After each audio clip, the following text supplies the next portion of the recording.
Welcome to Gifted Underachievers, the podcast for mid-level creatives with delusional ambitions. In this segment, Pat and James speak with Anne Ramallo, poet, editor, and publisher. When she first approached us about doing a segment, she wrote, "Gifted Underachiever. That label fits me right against the skin. I might have used it at different times to beat myself up, believing as I tried to get different efforts off the ground that I wasn't living up to my potential. I sometimes thought if I could just find the right co-conspirators, I could do great things. Turns out there was some truth to this idea. And for the first time, one of my big ideas is becoming reality." Well, that big idea is a collection of poetry. Powerful collection of poetry on loss titled Made from Midnight that she did in collaboration with two other writers, editors, and now publishers. In this interview with her, we talk about that collaboration. We talk about collaborating in general. We talk about the poetry collection.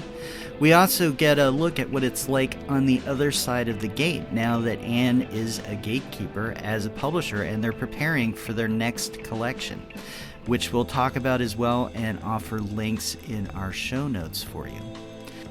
No matter what, it was a wonderful conversation. She's a great poet, obviously a great editor, obviously a great publisher. Lots of value, and we hope you enjoy. Thank you. Hey, James. Hey, Pat, what's going on? Guess who's in the clubhouse with us today? I wouldn't know. I'm down in the basement fixing the plumbing again. Thank you. For God's sake. Well, can you get up here, please? Why? What's going on? I need to introduce you to Anne Ramallo, and she's... Wait, the Anne Ramallo? Yeah. I'm on my way. Okay.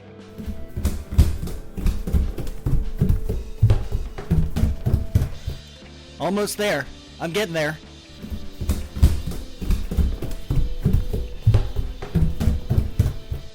Don't let Anne leave.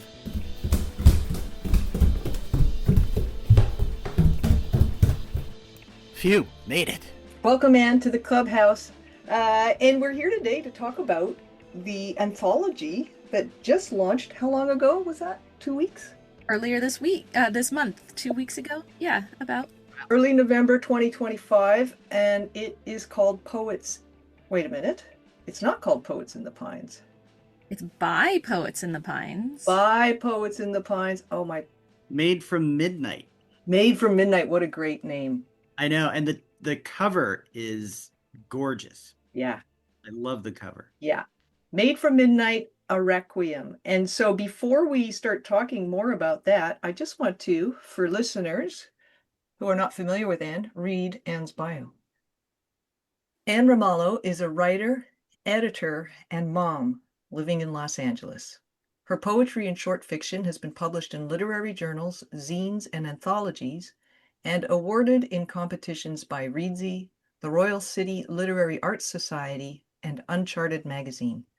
She placed third in the National Pen Parentis 2026 Fellowship for Parent Writers with a creepy flash story on mum cloning.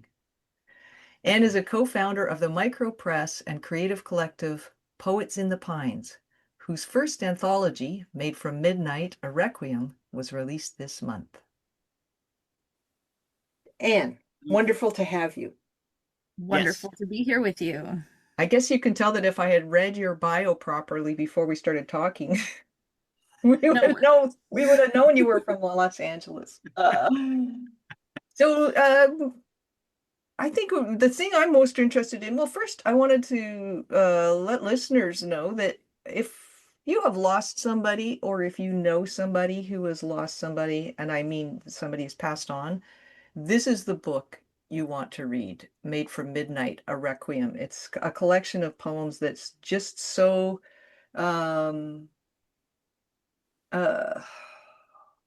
visceral, about death, about the very different aspects of death. And for me, the physicality of death was really fresh in my mind. My mom died at the end of August. A friend of a close friend died suddenly about 2 weeks ago. So I found it cathartic, actually, to read the poems and think about how those poets expressed the things I had been feeling but didn't know how to express to myself.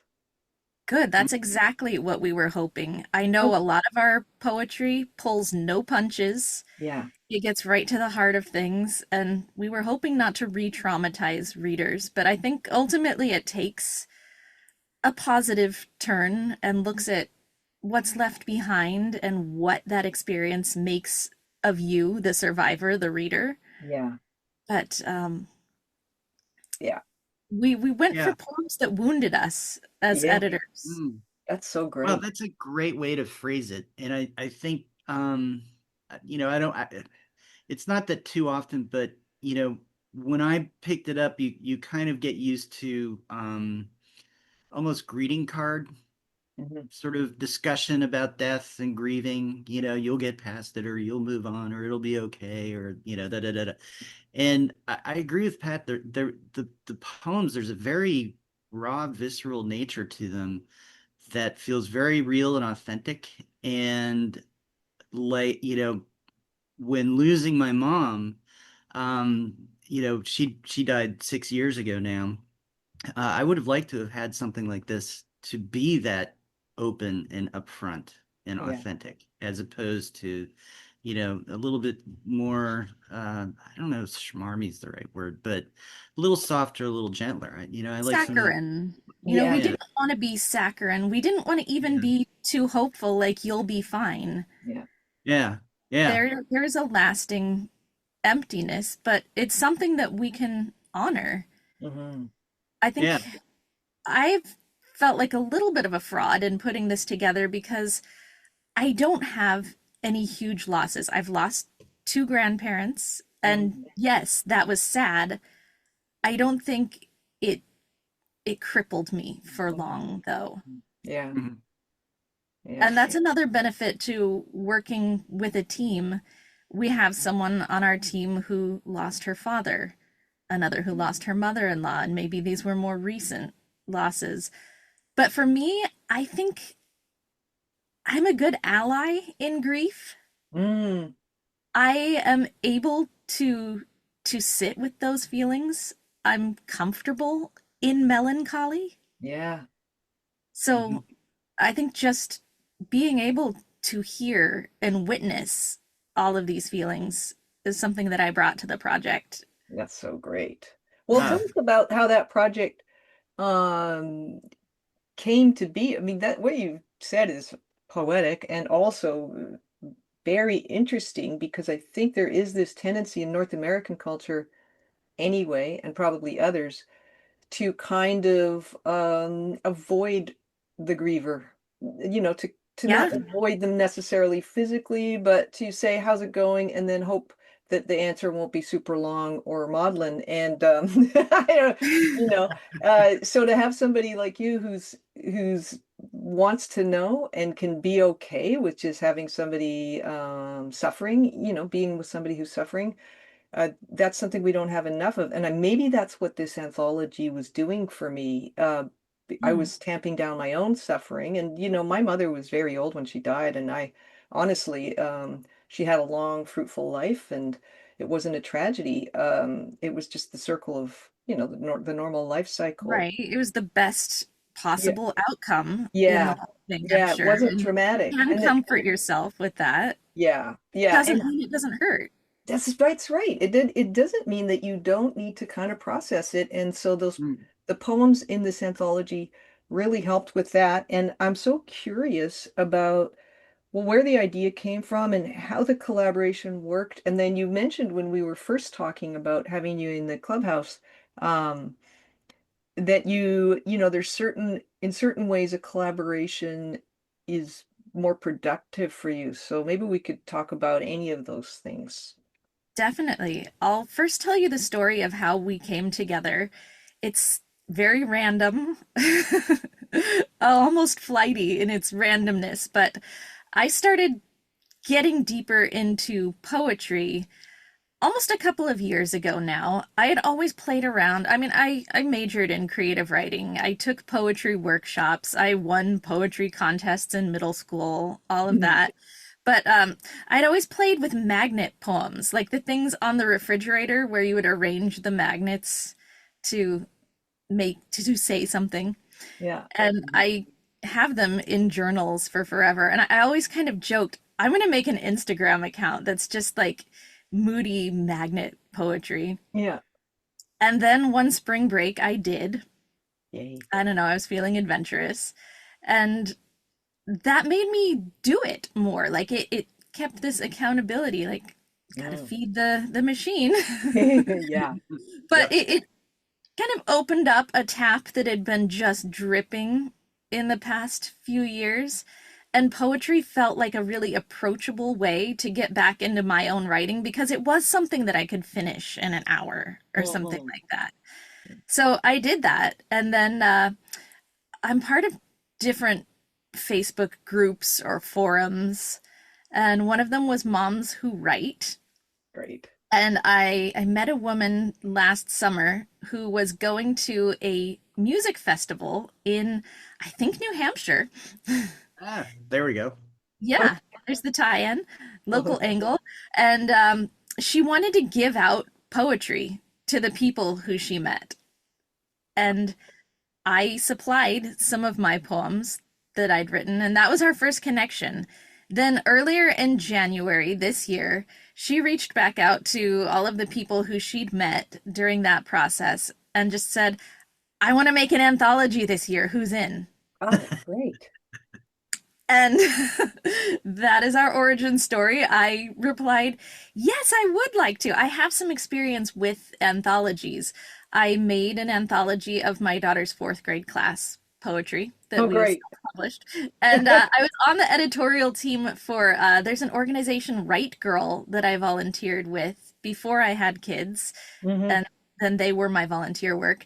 But they mentored teenage girls in creative writing and produced an anthology every year. It's a great award-winning anthology. I got to work with some very talented, experienced women writers in editing this. So I thought, yeah, let's bring this experience back into play. And I really enjoyed that process and was looking forward to working with a team and having a project. It just felt like a stake in the ground for the year. Yeah. I have had more injuries this year than any other year in my life, but I started out my year on January 3rd with my daughter ice skating over my finger Oh, and God. taking off the nail. So it was my right middle finger, and I'm like, oh my gosh, this is my writing hand. And Huh. blunt trauma to the writing hand. I dug in. Like, I dug in harder than ever to the writing. I'm like, I don't want to lose this. So I think that's another reason why I just like so quickly and definitively said yes to Yeah. this. But there were two of us who said yes to making a team of three. We met over, I forget, Zoom, Google Chats, something like that, had our first video chat, and we all just really clicked. Great. And we had the same vision for the anthology. We had narrowed down that it was going to be on grief and death. Wow. And I don't know why. It's just what Kelly, the instigator of our project, came to us with. But we knew we didn't want to make it overly saccharine or overly hopeful, but also not completely morose, not just Right. skeletons and worms and gothic and Poe. Yeah. Like to fall somewhere in between that. Yeah. And yeah, like our vision has been so aligned on it the whole time, That's so great. which is a small miracle, I think, just how well we work together. We're actually making it formal now, like putting together an LLC that is Poets in the Pines. And we've put out a call for submissions for a second anthology, which is Made from Midnight Delirium on Dreams. Wow.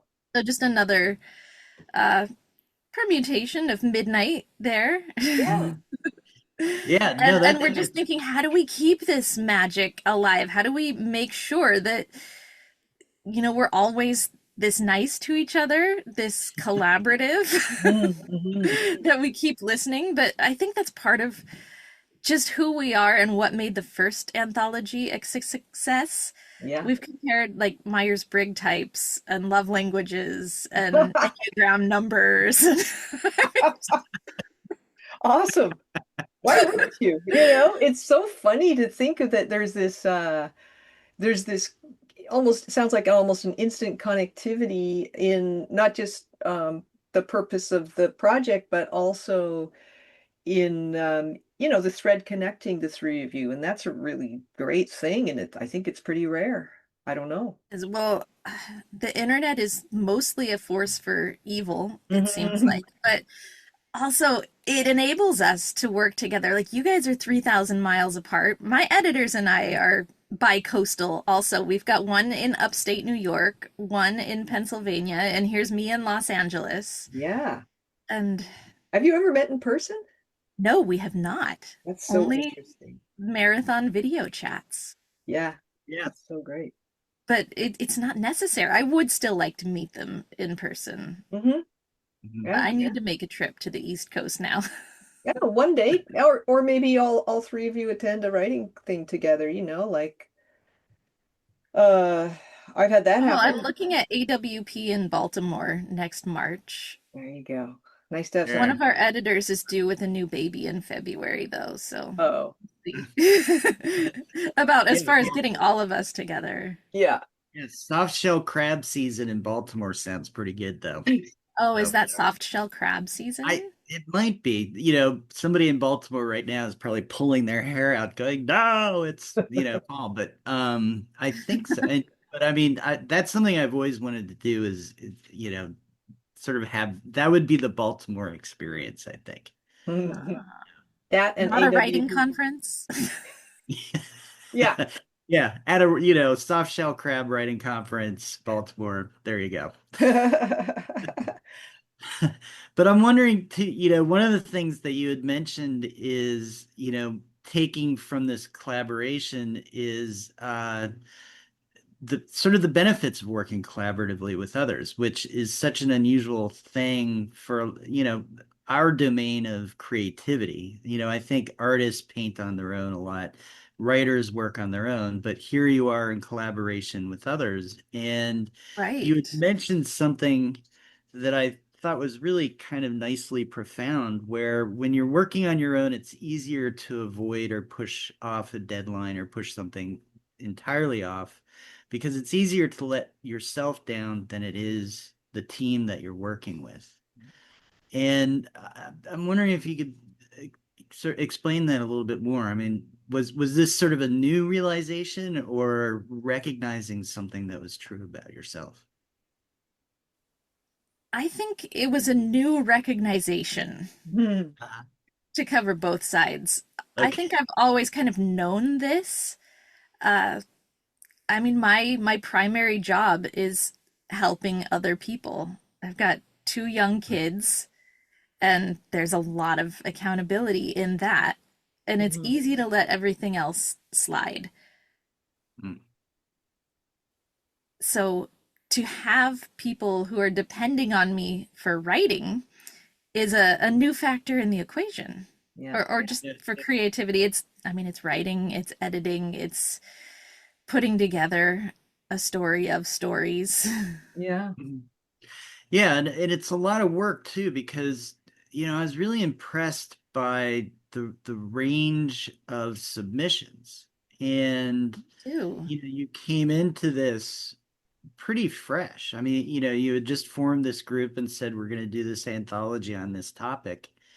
And you know, here you've managed to pull together, really strong offering. Mhm. Um, which and it says a lot and it does something and it serves and all these kinds of nice things that you can say about it, which it feels like that's also sort of one of these benefits of collaboration. It is. Well, it's been another driving force. Like, I was accountable to my co-editors, but then we pull all of these writers in, and I am just amazed every time I open up the book, the work that people entrusted us with, because it's so personal, so raw, very tender. Yeah. And here we are, an unproven press. Yeah. But I've heard from a lot of our writers that the work that we accepted had been hard to place. Interesting. And maybe it is because of the nature of this, just because of how personal and how, I mean, I won't say it's a downer exactly, but it might not fit into the themes that literary journals are looking for, Yeah. perhaps. Mm. But anyway, here I am with this pile of amazing work. And so we just wanted to create a good home for it and do justice to our contributors. Yeah. Mhm. Yeah. And just live up to the trust that they've placed in us. Yeah. How did you Mm. find your contributors? Where did the call go out? Um, a lot of people came through New Pages, which is like a basically an advertiser that blasts out calls for submissions. Hmm. So we Mhm. paid for a listing for a month or something, and Oh, they really helped improve our reach. But I was at AWP in Los Angeles last year and had a flyer and a QR code who I handed out to anyone I talked to. that's If the awesome. conversation went that way, Yeah. I joined the Women Who Submit in Los Angeles Yeah. and advertised through them. Um, Brought in our own personal networks. One of our contributors is a woman who I went to college with long ago, like back Wow. in my creative writing program. Yeah. Yeah. Um, yeah, just our own personal networks, Instagram, Facebook, and then friends tell friends. A lot of people came to our anthology in pairs or triplets, where Hmm. we did have in our Google form, like, how did you hear about us? And it would be my friend. Right. Mm. Yeah. I think a lot of them maybe were in the same writing group. I think there were several from ekphrastic writers. Oh, wow. Yeah. That's so So Okay. they shared what they found with their writer friends. So it's just all about collaboration yeah. here. And That's now, Yes. like with Poets in the Pines, we're not just a micro press. We want to be a community. Like we've started a Facebook page and an Instagram account as Poets in the Pines. And our ultimate dream is that we're bringing creative people together in a community to make it less isolating. hmm Mm. Because, like, creativity can be a very lonely line of work. Yeah. And I mean, you want people to see your work and to react to your work before that far off goal of being published. On our Facebook page, we had a poetry write-a-thon, Oh, basically. Like that's so we great. had a prompt-a-thon where we put out a bunch of prompts on a bingo card, and people would submit something new every day from this bingo card of prompts, and we picked a Awesome. winner. But like it's a way to get your poetry out without killing it by like self-publishing it. It's a private group. So Mm. Yeah. uh yeah, and we have people just post random poems that they've been working on and they're proud of, and we read it and we comment. That's so great. We may ultimately offer some editorial services as Poets in the Pines. hmm It's part of how we raised money for this anthology. We had a would you like editorial feedback for a small donation Yeah. option. That's a great And idea. yeah, so I think it was a great value getting three editors looking at your work. Yeah. Oh, yeah. Most people would jump on that. And for a small Right. donation to what is, going to be or already is a really thoughtful group committed to getting other people's work out in a thoughtful, beautiful way. I think it's a great way to attract people to what you're doing. I Um, hope so. And then we yeah. might try to branch off into workshops. We had a live reading online. Oh, how'd that go? Some of it was really moving. Ah, I think we all just came away glowing and shaking. We had yeah, about 15 or 20 contributors, great. and then just a random person who found us online, but it turned out to be right where she needed to be. She read as part of our open mic. I Yeah, think she'd recently lost her mother and had a health scare herself, yeah. to where this was the salve that she needed. hmm And Wow. we were a community of witnesses again. So great. And And did you record that reading? Is it we did, Oh, yes. is it on a website? It might be on our Substack. Okay. We do I'll have check a with you Substack. after. Would you be open to posting it? Like if we wanted to put a link in the show notes, would that be all right with you? Yes, definitely. Okay, great. I just Cool. think it would be very cool for people to be able to, well, we'll talk about how people can get hold of the book, but also if they want to experience it in a different way than reading a book. We had read all of these poems many times during the editorial process, and it was a whole other thing hearing it in the Yeah, author's voice yeah, Mm. amazing. Yeah. because Wow. there's so much that comes through in live reading. Hmm. Yeah. Mm. You get the person behind the words, which is, You do. unquantifiable. And the nature of reading is that it's always on the page. But to have it actually embodied is a rare thing. It was. Yeah. I thought I knew our contributors Mhm. after reading their work many times, but this brought a whole new dimension to it. And Awesome. we read everything very blind. Like I didn't look at the author bios. That was just in a separate spreadsheet. Great. So we picked our work just based on how it fit together, and there were so many uncanny connections. I felt Wow. like there were a lot of images that popped up. We have a whole lot of birds, Hmm. a few teeth. Really? What else? Yeah. Yes, a lot of food and hunger, Yeah. Huh. and a lot of the pieces kind of fill each other's white space or answer each other's questions. That's beautiful.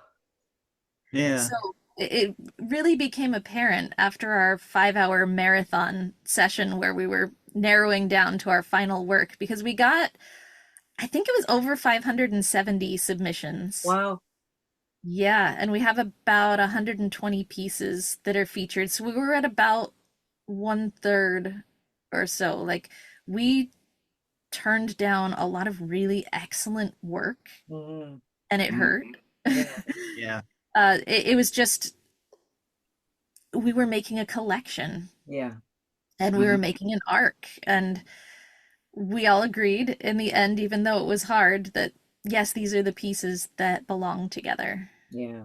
Yeah. And that's something that we've, talked about here in the podcast with, like Richard Kelly Kemick and Hmm. others is what it's like to be on the other side of the gatekeeper.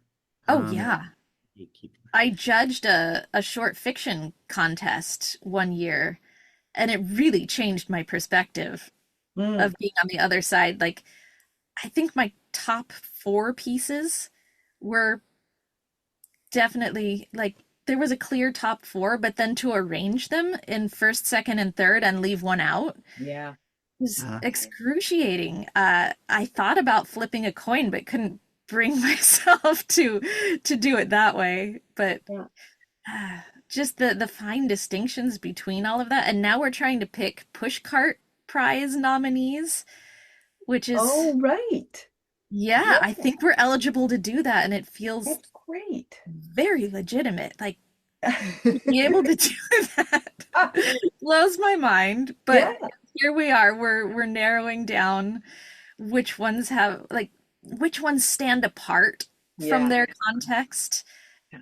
Right. That and makes what sense. what kind of criteria, like, how are you when you have so much good work, um, and you start out with more than 500 submissions, Hmm. that you have to go through, and there's wonderful work. They're all, you know, worthy in their own way. But you've got to find your 120 that are going to fit together the right way. And then now with this push cart, you've got these 120 that you have selected. And so how do what kind of criteria, what kind of metrics, how do you say this is something that we want to push out to push cart? Sure. Well, for the initial selection process, we were looking one just how the work fit together, Mm. how they talked to each other and how they lived together as a family. We were definitely looking for vulnerability. Hmm. specificity. Yeah, I'm really drawn personally to concrete details. me too. Just as a writer, like the more specific you can be, the faster it pulls me in. So just these really grounded stories that are supported by visceral things. And I just looked for the emotional resonance or the aftermath. Just how do I feel after I read it once? How do I feel after I read it twice? Yeah. So yeah, we had some pieces I think that were landmarks for me that we built an ecosystem around. Like we looked for other pieces in the submissions that spoke to them or that made transitions from one thing to the other. Or Pat, we've worked together in the past. I am a developmental editor and I'm always looking for what's the narrative arc. Yeah. Yeah. So I think we got one. We wanted to hit all different points on the recovery journey, or I mean, there's the inciting incident, Yeah. and we really agonized on how to arrange these as well. We didn't just want to put out a pile of poems, but I mean, we played with chronological, like from death to sort of acceptance, Right. and that felt too linear. We played with just time, like I mean, we're made from midnight, so we explored like a dawn to or a dusk to dawn kind of thing, which again just felt a little trite. Yeah. And in the end, we realized that there's not one single death. Pat, you had two significant ones this year. It's Yeah. like a wave that keeps coming and coming and coming. Yeah. And so we arranged it more like that. We had sort of an imagined narrative in our heads where in the first chapter it's the premature death of a patriarch. And then in the second it's the matriarch. And then all of this brings the narrator, the imagined narrator, into sort of a crisis of self. Yeah. And it affects their relationships, the way that they look at the world. And ultimately, I think there's a kind of a suicidal episode and redemption. And then it's just about putting those old family ghosts to rest. Yeah. And oh gosh, garden imagery was another one that came up a Right. lot. Yeah. Hence our cover, really. Like we saw this garden, flower blooming, burying, rotting, decomposing, all of that factored in early enough that we presented it to our cover artist, Emily Daniel, who is a wonderful illustrator who we bartered with for getting this amazing cover. Yeah. Love that. I'm But curious. now, oh, go ahead. I could also answer the how do you now winnow it down into the push cart? Oh, sure. Yeah. No, To get the second part of your question, because I wandered. We have been trying to read pushcart nominees and past winners, and what we really think is one, there's an immediacy to these poems. Like they kind of demand attention now. Like there's a timeliness to them.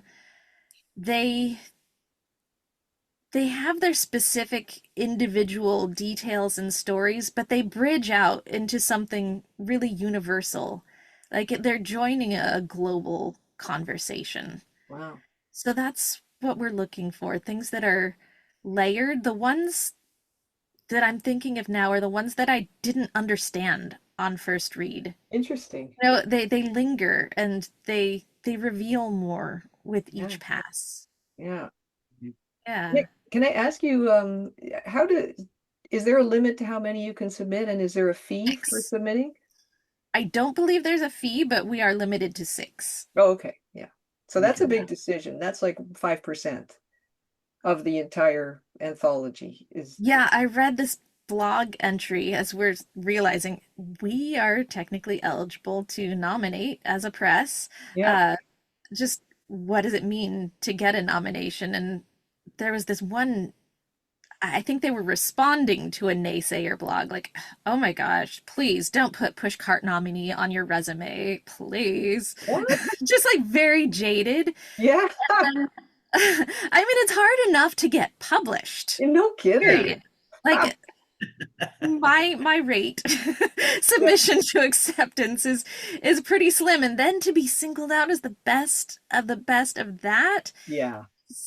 Yeah. such Yeah, an of course honor, you're I gonna. feel Yeah, like. that's absolutely an honor. And and I had one more question, when you're looking at the entire manuscript and you're talking about, the structure and as a narrative, and you started out with something that felt too linear and you're kind of looking for what was just right. And I'm wondering if as that narrative shifted, did you then feel like, oh, we need to drop this poem and bring in this other poem because it's shifting what fits and what doesn't fit. Yes. Yes, to an extent. Like I said, there was work that we really liked that made it to the final round. Mm. Mhm. And then I think we like set a goal like we should really cut about 20 because we were looking for that sweet spot for our print book, like as far as printing costs Mm. and page Mhm. count and everything. We had this goal to be around 200 pages. I think with all the front and back material, we're 233. Right. Yeah, we didn't want to overwhelm readers. We wanted to have a tight narrative, Mm. but Mhm. we also wanted it to be expansive. So it was this big push pull and what can we take and there ended up being some, I don't know, I'll call them like orphaned poems Mm. Mhm. where they didn't quite blend in with the rest. Yeah. Or or maybe there was a theme or a section that was too heavy or too heavily represented, not too emotionally heavy, because Yeah. I mean, Mhm. given the nature of the book, Mhm. Yeah. or just things that needed to be built out or transitions between. We ended up pulling a few in at the last minute just because of maybe we'd cut them too early Hmm. before we knew what the book was. Yeah. That makes sense. That's such So an yeah, interesting process. And it so was did you, such an interesting process. yeah, Really, that and was, did, I think, my favorite part in the whole yeah, experience is just this process of picking and arranging the Yeah. poem. well, you're making something out of things that other people have made, and it's on such a deep subject. And then was that collaborative as well, or did one of you take the lead on the sort of the, how what belongs and what doesn't belong, or did you meet on every stage of that? We had a spreadsheet Yeah. where each of us kind of registered our initial reaction, like yes, no, maybe, Yeah. that loose. And so we looked, I think, at everything that had either two maybes or one yes for consideration. That's so great.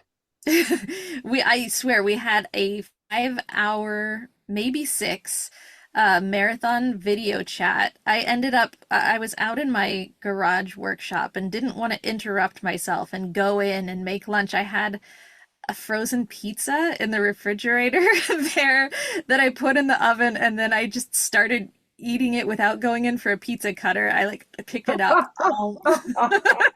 And I think we all were like pausing, like, okay, I'm gonna go get a snack, get a drink. Yeah. We stayed on with each other and really, really hashed it out. And Awesome. by the end, we're like, I think we have our book. We didn't order it. We Yeah. had kind of ideas. We'd say, oh, this is a beginning poem. Mm. This is a rising action. This is a resolution. I This Mhm. love is it. a climax, or this is a Yeah. at least this is a turning point. Yeah. And as far as the story that we ended up telling, that was also really collaborative. Hmm. And we established in our first conversation with each other that we don't want this to be too tidy. Yeah. Like we want to keep the messiness of the whole grieving process and Mhm. not be linear and not tie things in a shiny bow. Yeah. Mm. Wow. I mean, it leaves with, well, there are questions throughout. And Hmm. one of the poems is called More Questions Than Galaxies, or, Wow. yeah, Yeah. Oh, I mean, mission accomplished. That's what it felt like to read. It did not feel tidy. It felt cohesive, um, in the best way, coherent, like everything cohered, right. without That's being, because of that yeah, process. yeah. That's so great, and also kind of inspiring. It makes me want to makes me want to do an anthology now. It I'm was sure it was a lot of really, hassles, but it sounds really great and creative. our hassles came in the formatting Oh, right. because we've got Mhm. 80 different authors with Yeah. all of their ways of using hyphens and grammar and Oh my God, I hadn't thought of that part. Yeah. yeah, that Yeah, was that's true. phase two or It's three. hard to develop a comprehensive style guide from E. Cummings to Yeah. whoever. Kind Right. And then, like, are we capitalizing all of the titles, or how do we deal with capitals? How uniform versus how individualistic? So Yeah.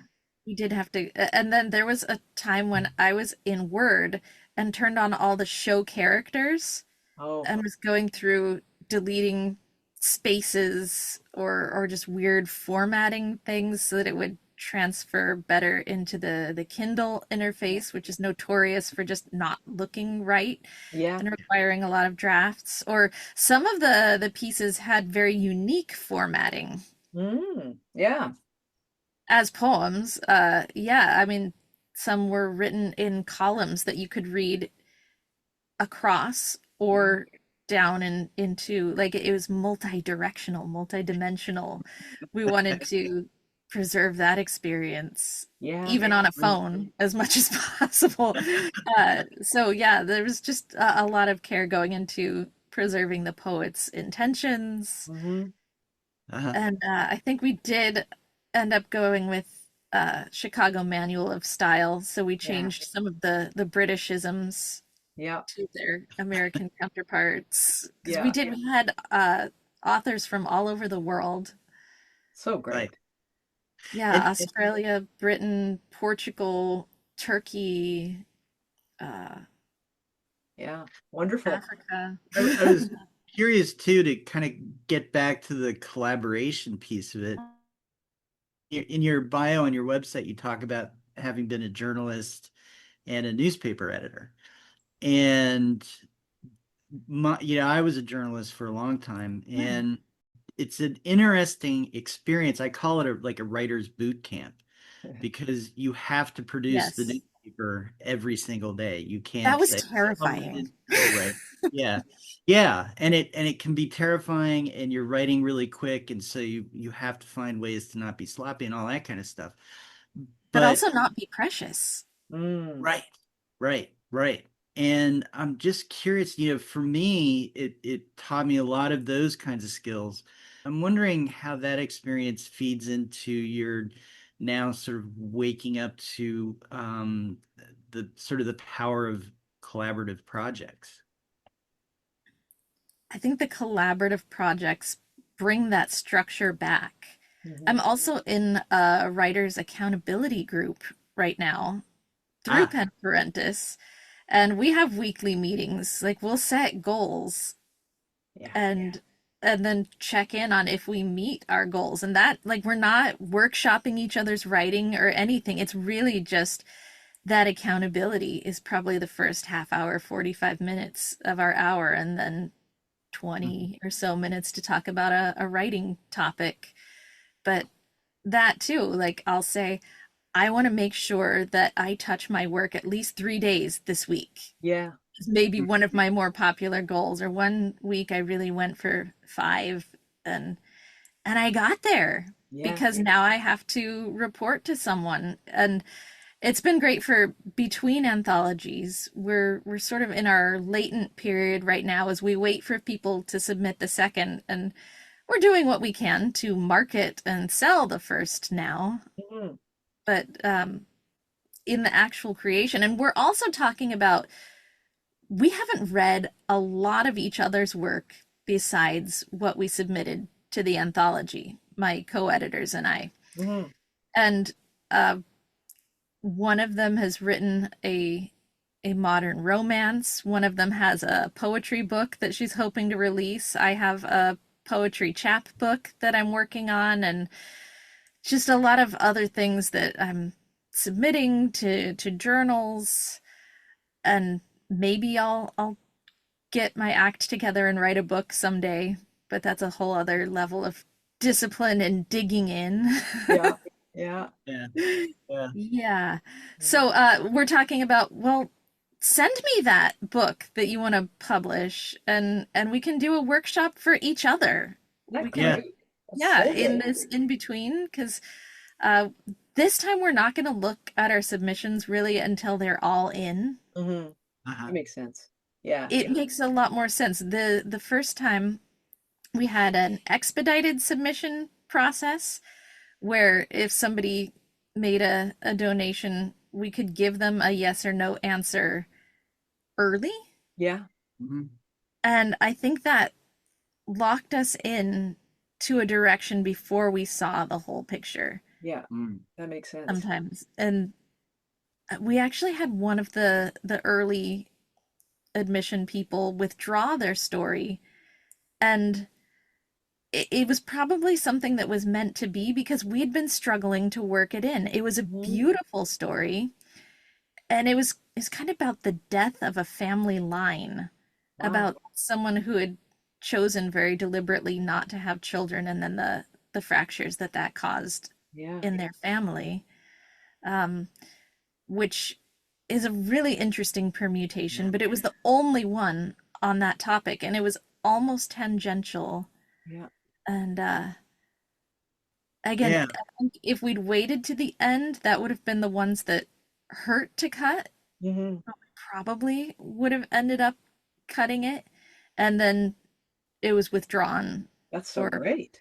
I don't know the reason except perhaps fate, Yeah. or maybe she realized that I don't know if this is the best home for Yeah. it. Anyway, it was a mutual decision, and Perfect. yeah. Yeah.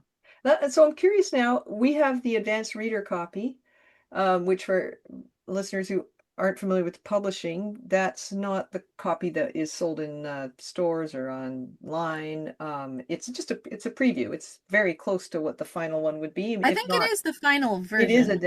identical. So how Yeah, do that's you, another thing that we're learning is just the timeline of things. I think we yeah, waited until it was pretty final and perfect to send it out to yeah, anyone, and might have missed out on a little pre-marketing window, but we're yeah, learning a lot on the job. We're all going from writer editor to publisher. yeah. It's a A whole huge, different business. so I'm noticing two things about well, one, it's actually two questions. One is at the very end, you have a note that Poets in the Pines partnered with the Dougie Center, that's Yes, how you pronounce it, it pledging is. 25% of every sale to help families, teens, and young children through devastating loss. And then you provide the website dougie.org. So the name Doug with a Y on the end, .org, for people to find out more about the Dougie Center. So I'm curious about how that came about. Sure. That was something that went back to our first meeting Ah, is we're not doing this expecting to really turn much of a profit. mhm. Poetry is a really niche market. Yeah. We're doing it for the the community, Hmm.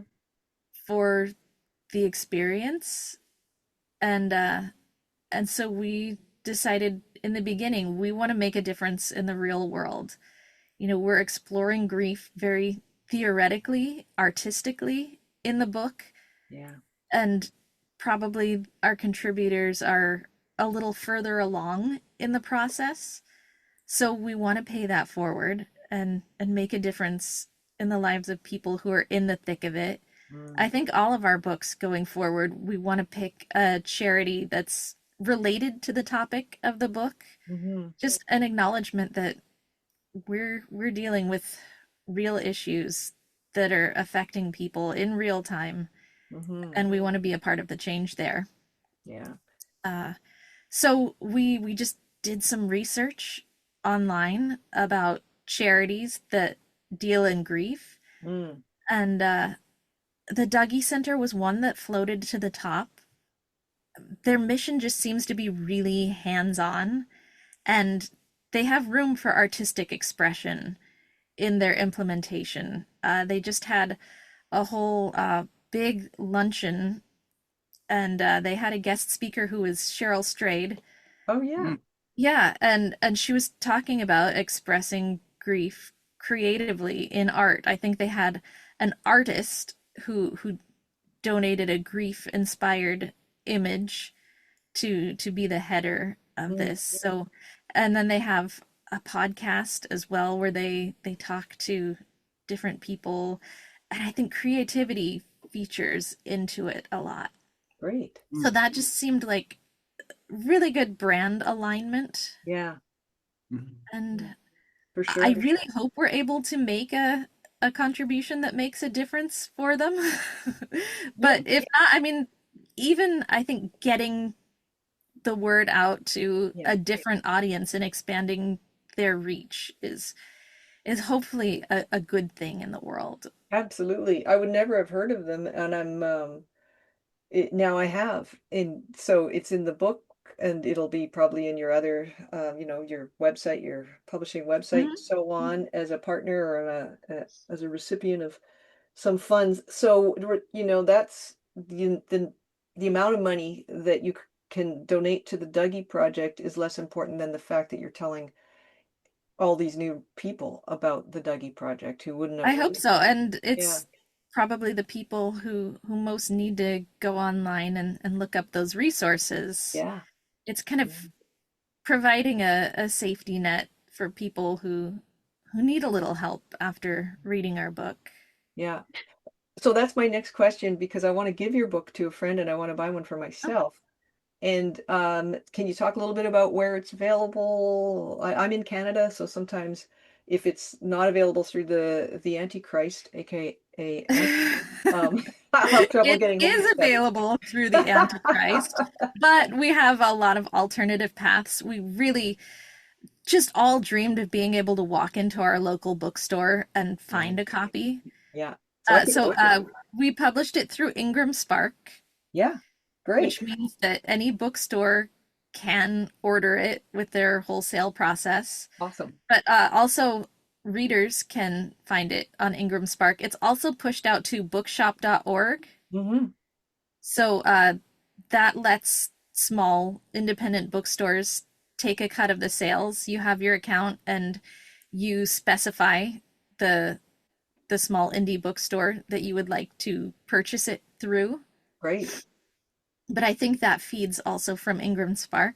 Yeah. Yeah. That makes So sense. It's the alternative to the Antichrist, and well, I'm going to order it through shout out to my favorite local bookstore in Vancouver, which is Pulp Fiction Books. They have two locations, and every time I order a book from them, they are fast. They get it right away. It's often less expensive than it is on the Antichrist for some reason, and that's what I'm going to do. Yeah, Yeah. it's great yeah, to it's know. it's crazy. We're capitalists now. Yeah. And we really want to be ethical capitalists. So it's things that we're thinking about now, like how are we selling and how does the profit structure work and what value are we providing for our community and our contributors? Yeah. Like it's Oh, this, great. it feels like a big responsibility, Yeah. but I think we all have the same vision of just where this is going economically. Yeah. What as are the well. odds that you all three have it? You know, somebody could go rogue and start buying Jimmy Choo's with the with the money.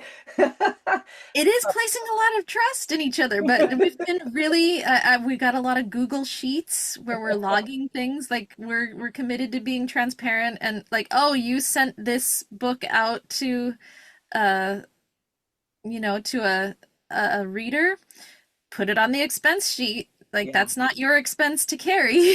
yeah, yeah.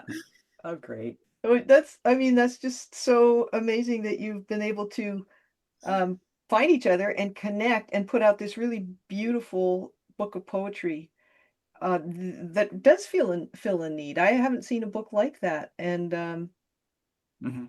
you know, grief is such a huge part of life. Well, death is such a huge part of life, and the older you get, the more people you know die. Usually, unless you're in a war zone or something like that, when it's a bit more random. But so I think that's fantastic. And the next one, I can't wait to read it. I know, no pressure. But the Yeah. idea of dreams, it's just such rich territory. And I love that your your interest is in the specificity, the vulnerability, and the concreteness, because if that carries over to the dreams book, I expect a really interesting reading experience, just as this grief Mhm. one has hit me in my heart. You know, that's a very tough thing uh, to do because I read so much because it's my day job. Yes. I'm not easily moved. Um, and I was by this. So congratulations on that. Thank you. Yeah. Dreams is going to be a whole different thing. It I is, mean, eh? with Poets in the Pines, I think the name started just because the music festival was out in the Pines, Ah, but it took a really personal meaning for me. I've done literary studies on like the forest mm, as a space. It's this liminal space, like you meet the big bad wolf and do deals with the devil, and there's the Scarlet Letter and Into the Woods and Kristoff, I'm lost in the woods, yeah. And I think that's the overarching ethos of Poets in the Pines is we're looking for these in between spaces. Yeah. Like with this one, it was the space in between life and death, Mhm. really. And That's in this one, it's between sleep and wake. yeah. And but dreams is a lot harder to define. Yeah. I'm going to be surprised, I think, by the contributions Hmm. and let that guide what we're saying about dreams. And there's dreams, the literal I'm asleep and my brain is hallucinating, or there's this like hopes and dreams. Yeah. And I'm not sure what kind of balance we're going to get on that, or I don't exactly have a thesis yet Hmm. about dreams, the way we had sort of a working thesis about grief. Right. Mhm. So it'll be really interesting to see where this one goes. That's so great that you're not already applying anything to it. I think that it's a great way to approach it. You let the submissions inform you. I hope that's Mm. not our downfall. I have seen calls for submissions where they have the chapters outlined Yeah. for Yeah. anthologies. That's And I looked at that because I just came across one recently and thought, oh, that's a way to do it. huh. But I don't know. For us, it might be limiting. Yeah. Part of our N and P in the Myers-Briggs is like we're intuitive and perceiving versus judging. So I think we're all just like very open, and having that understanding allows us to throw out ideas without saying this is the solution. Yeah. Mm. So we just share that understanding, and I think we can go a little more wild because of it. Mhm. Yeah. We're Yeah. not uh, bossing each other around or saying this is how to do it, but we riff off of each other. Yeah. We riff off of each other's bad ideas until they're good. That's a great way to put it. Like just it's allowed us to have maybe lower filters and also not take things personally, Yeah. because probably all of us think aloud. Mhm. Uh, I mean, part two of why the collaboration has been very good is I don't have any official diagnosis for anything, but I suspect I'm a little bit neurospicy, as the kids call it these days. And I think some of them also do their just like, I mean, we work in big binges. Right. Uh, You're making me laugh. That's so so funny. Yeah. that's another just why we need the structure and the accountability of having our collaboration. Yeah. And when somebody's burnt out from it all, there's two more people to keep it going Yeah. as well. So many benefits. Well, James, do you have any I think we're getting close to our time. How do you Yeah, any I questions? love no, this has been a great talk. And not only have I learned the new term neurospicy, which I'm going to use constantly It's a now. catch-all because I don't know what is going on in my head, but I don't know if all of the typical rules apply. Yeah, no, I feel very similar to that. I do a lot of out loud thinking and all that kind of stuff. So it's, Mhm. that is interesting, but just also getting a glimpse of the other side, right? How are these determinations made? How are, different people thinking? Because when you submit into a void and you don't Yes. see any discussion, you don't see any reaction, you just get the response. To get a personal line in a rejection letter is even huge, Mhm. Oh, it's yeah, right? major. Like that's so rare and so special that it Yeah. almost feels like an acceptance. Yeah. Like if And they mention a favorite one out of a bunch of submissions, just like someone read it and liked it. They didn't choose it, but they liked it. yeah, and so to Keeps me get this going. insight that, on the other side, there's a lot of thinking, I mean, there's a lot of thinking, but what you Yeah. don't is we're trying to create a narrative with this issue or with this anthology. And this is a great poem, but it's like you talked about that one that sounded really fascinating about the child that doesn't want to have children, and so it's ending the Oh, family line. But what a great sounding poem, but it doesn't fit, so it has to go on the cutting room right. That was floor. a short story too. We have a few short stories Oh, sprinkled okay. Mhm. Yep. Yeah. throughout. And Yeah. I It was mean, a tricky yeah. blend also. Yeah. Yeah, so you've got a collection of things on the cutting room floor that you don't want to stomp on them, but at the same time they don't fit. So Right. yeah, Mhm. it's a great insight. Yeah, and just even after judging that short fiction contest, I'm like, wow, third place is amazing. It's such Yeah. an honor. Yeah. Just- When you realize. like I will never take a third place the same way again. But Good. that's good info for me. I do this contest every year. Yes. Sometimes I get a honorable mention or, runner up. I've won it twice, and I just feel like the honorable mention, oh, well, that's nice. And now I'm going to think about that differently because there are so many submissions, and I didn't realize what it was like from the other side until talking to you. And you're working with poetry, but I think it's probably similar for these other types of, short fiction to medium length fiction Mhm. contests. So Yeah, you any, can love something and for many reasons yeah, not choose it. yeah, yeah. Isn't that true? So And it anything was you'd like hard. to, I mean, I hope I didn't spoil friendships over it. It oh my God, yeah, because people knew each other that were well, submitting. I had submissions from people I knew Hmm. and loved that we didn't ultimately take. Yeah. And that was just so hard for me. Especially given the topic. Well, writers have to have really thick skins. That's just the way it is. Yes, Even poets. So maybe especially poets. perhaps especially. Maybe that's your standard rejection letter. It starts at, this is your thick skin moment. Get ready. Oh, that's an interesting one. That's not usually the tone we take, though. And I think we do have Thank an God. in-house voice. Okay. Um, I don't think I'd be offended if I got that letter, though. I wouldn't. No? I'd be like, yeah, okay. It's better. It's different. I think Yeah, I'd laugh. Like, yeah. It if is you kind of can funny. Give me a bitter pill with a bit of laughter to chase it down. Great. Yeah. Oh, okay. So, Anne, is there anything else you'd like listeners to know about the book or about the press, the Poets in the Pines press? Are there, are you open to submissions of all types of stuff? Or are you We really are currently open to submissions for our Dreams book. okay? Yeah. The call for submissions is posted on our Poets in the Pines website.